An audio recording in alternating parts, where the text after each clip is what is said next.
안녕하세요. 삭간 뉴스입니다. 2024년 12월 11일 수요일 주요 뉴스를 전해드리겠습니다. 정치 및 사회, 비상계엄 사태 관련 수사 진행 123 비상계엄 사태와 관련하여 김용현 전 국방부 장관이 내란 중요임무 종사 혐의로 구속되었습니다. 법원은 범죄의 중대성과 증거인멸 우려를 이유로 구속을 결정했습니다. 이로 인해 윤석열 대통령에 대한 수사도 가속화될 전망입니다. 김용현 전 국방부 장관의 구속은 과거 비상계엄 사태의 진상규명에 있어 중요한 분기점으로 보입니다. 이는 군 통수권에 대한 법적, 윤리적 책임을 강조하며 현 정부의 개입 여부에 대한 철저한 수사가 필요합니다.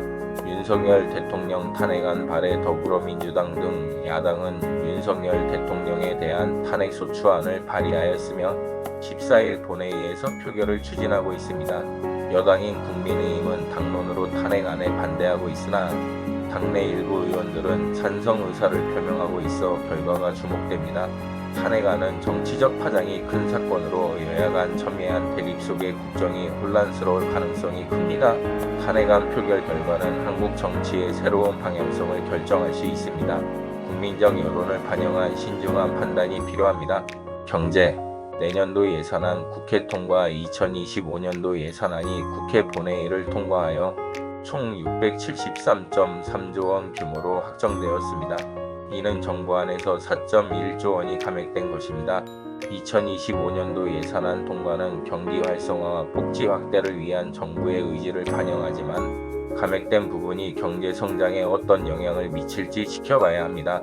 금융투자소득세 폐지 및 가상자산 과세 이후에 국회는 금융투자소득세를 폐지하고 가상자산 과세를 2년 유예하는 소득세법 개정안을 의결하였습니다.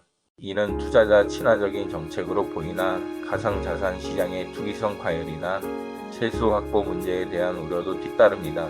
지속 가능하고 균형 잡힌 정책 조율이 중요합니다. 문화, 한강 작가, 노벨문학상 수상 한강 작가가 스웨덴 스톡홀름에서 열린 시상식에서 노벨문학상을 수상하였습니다. 이는 한국인 최초의 수상으로 스웨덴 국왕으로부터 메달과 증서를 받았습니다. 한강 작가의 수상은 한국 문학이 세계적으로 인정받은 쾌거로 문화 강국으로서 한국의 위상을 높이는 계기가 될 것입니다.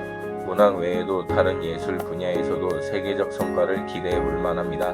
이러한 수상은 국내 문학계의 관심과 투자 확대를 불러올 수 있는 계기로 삼아야 합니다. 국제, 시리아 아사드 정권 붕괴. 시리아에서 반군이 수도를 장악하며 바샤르 알아사드 정권이 붕괴되었습니다. 이로써 13년간 이어진 내전이 종료되었습니다. 아사드 정권의 붕괴는 중동 지역 정치 지형에 큰 변화를 일으킬 사건입니다. 하지만 반군 정부의 안정적인 정착 여부와 인도주의적 위기 해결이 관건입니다. 국제사회는 난민 문제와 재건 지원에 대한 협력 방안을 강구해야 합니다. 내전 후유증으로 인한 혼란이 지속될 가능성이 높아 신속한 국제적 개입과 지원이 요구됩니다. 이상 오늘의 주요 뉴스를 알려드렸습니다. 구독과 좋아요, 알림 설정은 저에게 큰 힘이 됩니다. 다음에 또 만나요. 제발 뿅.